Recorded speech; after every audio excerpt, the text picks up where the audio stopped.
A continuación, la intervención del magistrado de la Corte Constitucional de Colombia, doctor Jorge Ignacio Pretel Chalhut, quien disertará sobre la importancia de conmemorar los 20 años de la Constitución colombiana.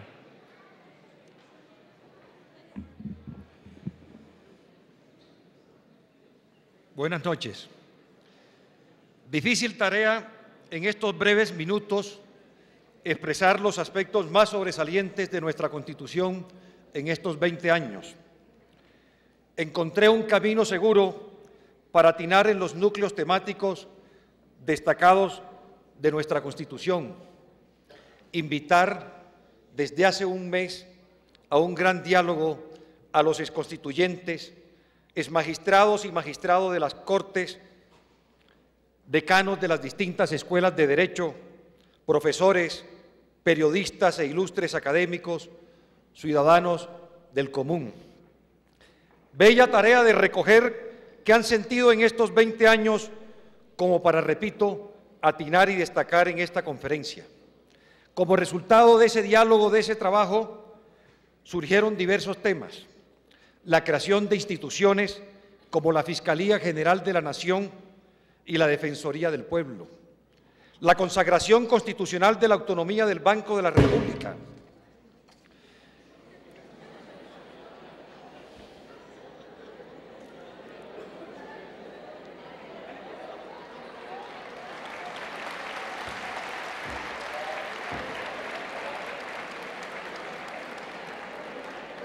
igualmente, arroja este trabajo otros temas centrales como el tránsito del Estado liberal al Estado social de derecho, reconocimiento de los derechos de las minorías étnicas, limitación de los estados de excepción, protección especial al trabajo y carácter pluralista y laico del Estado.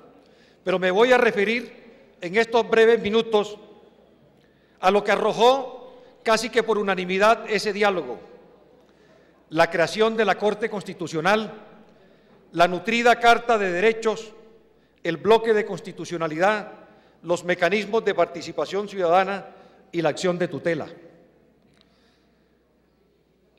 El primero de ellos, la creación de una Corte Constitucional. Decimos que la idea de una jurisdicción no era nueva entre nosotros. Un repaso muy breve de nuestra historia constitucional así lo evidencia.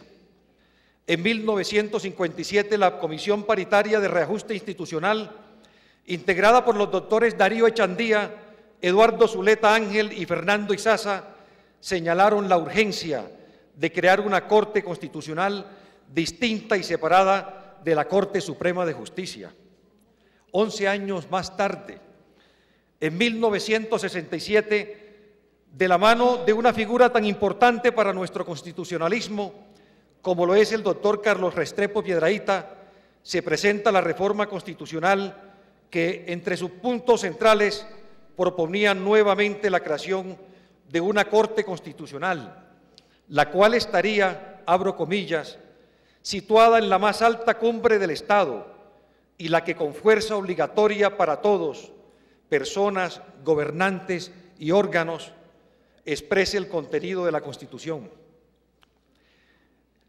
No obstante, la reforma 1968 deja al lado la idea del Tribunal Constitucional y crea la Sala Constitucional de la Corte Suprema de Justicia. En 1977, la reforma constitucional convoca lo que se denominó popularmente la Pequeña Constituyente, que luego fue declarada inexequible. En 1988, el doctor Edmundo López Gómez, quien hoy nos acompaña, radica el proyecto de acto legislativo número 2, por el cual se crea lo que él denominaba la Corte de la Constitucionalidad, el cual era archivado por el Congreso de la República. Finalmente, la Asamblea Nacional Constituyente de 1991, después de analizar 8 proyectos que proponían la creación de un tribunal constitucional, resolvió introducir la Corte como un ente con un origen en las 3 ramas del poder público, para de esa forma hacer realidad lo que desde 1957 parecía una utopía, contar contar con un control concentrado de constitucionalidad que permitiera el ejercicio independiente y autónomo de una función necesaria para la guarda, supremacía e integridad de la Constitución. Una de las propuestas de crear una Corte Constitucional provino del honorable constituyente y presidente de la Asamblea, el doctor Álvaro Gómez Hurtado, quien de forma visionaria y desde la propuesta de reforma constitucional de 1979 comprendió que su creación era indispensable para interpretar la nueva Carta de Derechos. Dijo, de una forma premonitoria, mediante la doctrina, los fallos constitucionales y la interpretación del fenómeno político, se puede contribuir a moldear las instituciones que nos gobiernan y a rediseñar la organización del Estado.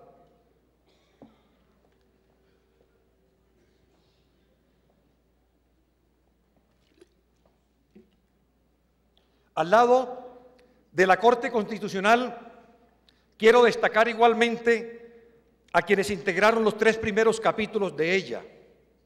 La primera Corte, que podría denominarse Corte de Transición, la integraban Ciro Angarita Barón, Eduardo Cifuentes Muñoz, José Gregorio Hernández Galindo, Alejandro Martínez Caballero, Fabio Morón Díaz, Simón Rodríguez Rodríguez y Jaime Sarín Grefte.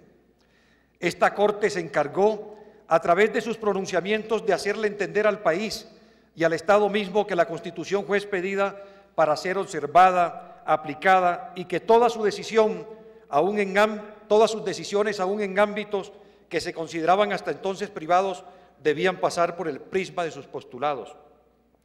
En ese sentido, basta con releer una de las primeras sentencias de constitucionalidad de la Sala Plena de esa Corte de Transición, que en una votación no unánime le señaló al gobierno de la época que toda decisión suya debía ser sometida al escrutinio judicial, por cuanto en un Estado de Derecho no podía haber actos sin control. En consecuencia, se rompe con la jurisprudencia de la Corte Suprema de Justicia para señalar que los decretos mediante los cuales se declaraba un estado de excepción quedan sujetos al examen de la Corte Constitucional y, en consecuencia, tenían que ser debidamente motivados y ajustados a la realidad fáctica que le daban origen. O aquella otra que señaló con una claridad meridiana que el preámbulo de la Constitución tenía fuerza vinculante. Asimismo, fue esa Corte la que señaló la forma en que debía entenderse el concepto de derecho fundamental, así como la que señaló expresamente que la definición de Colombia como un Estado social de derecho no era un simple cambio lingüístico o retórico. La posibilidad de hacer uso de la acción de tutela no solo contra el Estado, sino contra los particulares que por su especial situación se convertían en agentes que desconocían abiertamente los derechos de los individuos sin remedio judicial alguno. Es así como por una decisión de ese primer año se pone fin a una figura tan oprobiosa para la dignidad humana como los famosos chepitos. Igualmente, es esa misma Corte la que le ordena a los colegios, tanto públicos como privados, rehacer sus manuales de convivencia para que estos reflejen los postulados de dignidad y el derecho a un debido proceso. La que le ordena a un juez, en un proceso de liquidación de la sociedad patrimonial de hecho, cuantificar el trabajo de la mujer en su hogar como un aporte de capital, resaltando así el trabajo doméstico que cumplen miles de mujeres en los hogares colombianos. La que prescribe que una educación para que cumpla los postulados de igualdad de la Constitución debe ser incluyente. En consecuencia, se exige que los niños, niñas y adolescentes en situación de discapacidad puedan compartir las aulas escolares con los que no se encuentran en dicha circunstancia. Finalmente, la Corte, que en una de sus últimas decisiones de constitucionalidad, 27 de febrero de 1993, declara la inexequibilidad de algunas normas del concordato y de esa manera abre el capítulo de la procedibilidad de la acción pública de constitucionalidad contra tratados internacionales suscritos y ratificados por el Estado colombiano. Y se abre el segundo capítulo a los nombres de los magistrados Eduardo Cifuentes Muñoz, José Gregorio Hernández Galindo, Alejandro Martínez Caballero y Fabio Morón Díaz. Se sumaron los de Jorge Arango Mejía, Alfredo Beltrán Sierra, Antonio Barrera Carbonell, Carlos Gavirias Díaz, Hernando Herrera Vergara y Vladimiro Naranjo Mesa. En este capítulo de nuestra Corte encontramos decisiones tan importantes y polémicas como aquellas que despenalizaron el uso de la dosis personal o el homicidio por piedad, en la que se declara por primera vez la inexequibilidad de un estado de excepción. Se llama la atención sobre la situación en las cárceles del país y se deja sin piso el sistema que por décadas había servido para la adquisición de vivienda, el denominado UPAC. Y viene el tercer capítulo: Jaime Araujo Rentería, Manuel José Cepeda Espinosa, Jaime Córdoba Triviño, Rodrigo Escobar Gil, Marco Gerardo Monroy Cabra, Eduardo Montealegre Linet, Álvaro Tafur Galvis y Clarinés Vargas Hernández. En este periodo encontramos la consolidación de figuras tales como la del estado de cosas inconstitucionales, en el caso de las personas en situación de desplazamiento, la procedencia de la tutela contra las providencias judiciales, la protección de personas con una opción sexual diversa y de las víctimas, especialmente las del conflicto armado que vive el Estado colombiano. Es así como encontramos entonces en la jurisprudencia el derecho autónomo a un mínimo vital, derecho fundamental innominado, base para el reconocimiento de un sinnúmero de tutelas en materia de salud, pensional, laboral. Se protege el derecho a un salario móvil. Se habla de libre empresa, pero sin desconocer el derecho de un grupo marginado como el de los recicladores. Se definen algunos mínimos para la aplicación de una justicia transicional y se abre paso la teoría de la sustitución de la Constitución, entre otros. Ahora me entienden el por qué los he mencionado a cada uno de ellos. Hombres y mujeres, por cierto, muy pocas, personas de origen político y filosófico diverso. El exconstituyente Gustavo Zafra ha explicado por qué, en su criterio, la participación ciudadana se ha quedado corta en el desarrollo de la Constitución del 91. Para él, la democracia participativa se ha convertido en uno de los postulados pendientes por desarrollar. En un país sometido por el centralismo, la exclusión de grandes franjas de la población, el autoritarismo, la corrupción y la falta de compromiso ciudadano por los asuntos públicos. Afirma que en materia de participación ciudadana matamos el tigre y nos asustamos con el cuero, o como dijo Lleras de la Fuente, hicimos el niño y se lo entregamos a Herodes. Todo el proceso de generar poder ciudadano fue reprimido por medio de la ley estatutaria de mecanismo de participación ciudadana. Ese es un estatuto lleno de requisitos imposibles de cumplir. Por eso no hemos tenido revocatorias de mandato, a pesar de que abundan los gobernantes mediocres y corruptos, ni hemos llevado a referendo los asuntos esenciales que debería deliberar el país. Por último, para hablar de este núcleo, quiero evocar el siguiente texto. Todas las mañanas el protagonista del coronel no tiene quien le escriba, va al puerto de su pueblo a la espera de la llegada del correo. Y todas las mañanas regresa a su casa confirmando una vez más que su pensión de jubilación militar no ha llegado. La espera interminable trae consigo la degradación cotidiana, el hambre y la desesperación, hasta que al final de la historia solo la remota posibilidad de que el único gallo fino que le queda gane una pelea se convertiría en su último recurso de subsistencia, más accesible que el recibo de la pensión. En la última escena, la esposa del coronel, resignada a la espera del día de la pelea, le pregunta: y mientras tanto, ¿qué vamos a comer? La situación del personaje de nuestro Nobel de Literatura, Gabriel García Márquez, es utilizada por la profesora Julieta Lemaitre para resaltar lo que significó para los colombianos el establecimiento de la acción de tutela. Esto es, ya no tendrían que vivir con la esperanza remota, como la del coronel, de ganar una pelea de gallos para poder sobrevivir, sino que gracias a este nuevo mecanismo tendrían la certeza de obtener su anhelada pensión de jubilación. Diría yo, aunque la respuesta del coronel a su esposa es de una crudeza meridiana, nos permite suponer que detrás de la contestación se halla agazapada la posibilidad de superar una grave dificultad vital. En ellos era la alimentación, en la sociedad, podríamos decir, es la tutela. La acción de tutela cambió el paradigma de la protección de los derechos en Colombia.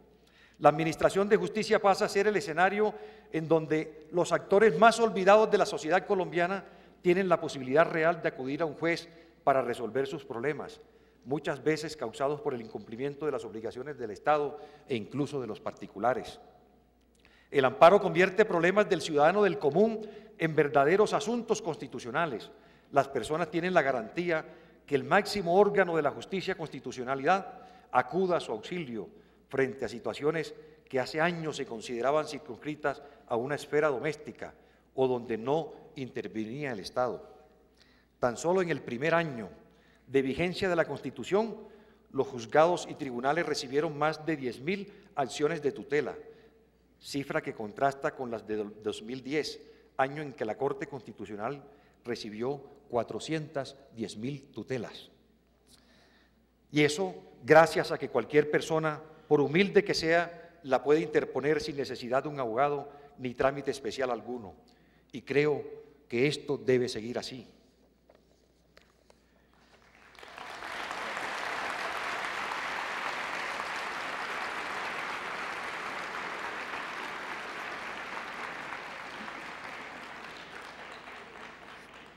Claro está que el juez de tutela debe ser prudente, pero decidido en la protección de los derechos fundamentales.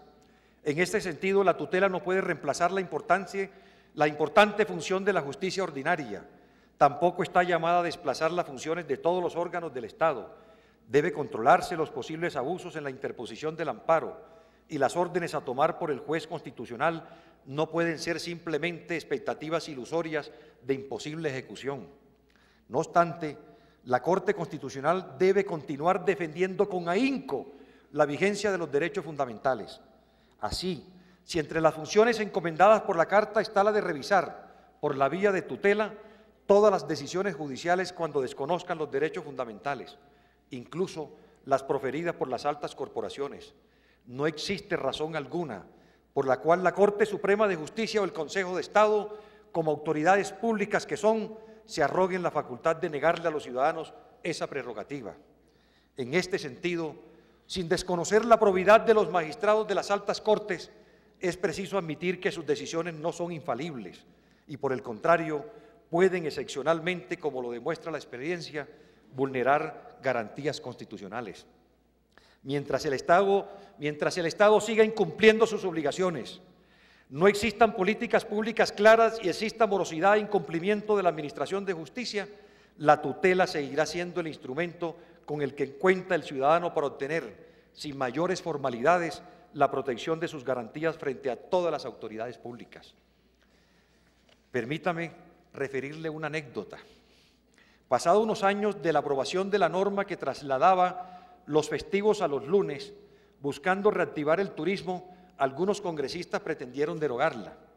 Su autor, el exconstituyente doctor Raimundo Emiliani Román, replicaba con esa risa amplia y sonora que lo caracterizaba, abro comillas, eso no va a suceder nunca, porque goza del cariño de todos aquellos pueblitos que viven del turismo. El Congreso debe seguir defendiendo la acción de tutela como el mecanismo judicial más apreciado y querido por los ciudadanos colombianos. Por tanto, creo que en la discusión de la reforma a la justicia, tan comentada en estos días, nuestros legisladores, en ejercicio de su poder de reforma, deberían de una vez por todas poner fin a una discusión que, como la Constitución, cumple ya 2 décadas. Esto es, señalar que la Corte Constitucional es el órgano de cierre en materia de interpretación de los derechos fundamentales.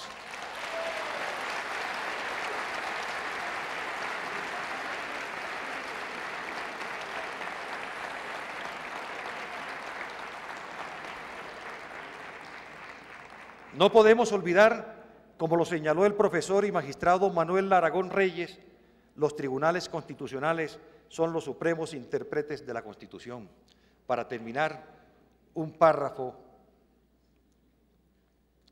Reciban, honorables asistentes, estas reflexiones sin olvidar que provienen no solo de una percepción académica y jurídica, sino que también proceden de un ciudadano oriundo del Sinú y del Caribe, donde yacen sus raíces, regiones en las cuales la literatura, el folclore, la música, la danza, la orfebrería, los tejidos, los deportes, el pensamiento y la imaginación han constituido una creación plural que le ha concedido a Colombia múltiples y valiosas expresiones culturales y que la han ubicado en un lugar de envergadura y de respeto en el panorama latinoamericano y universal. Muchas gracias.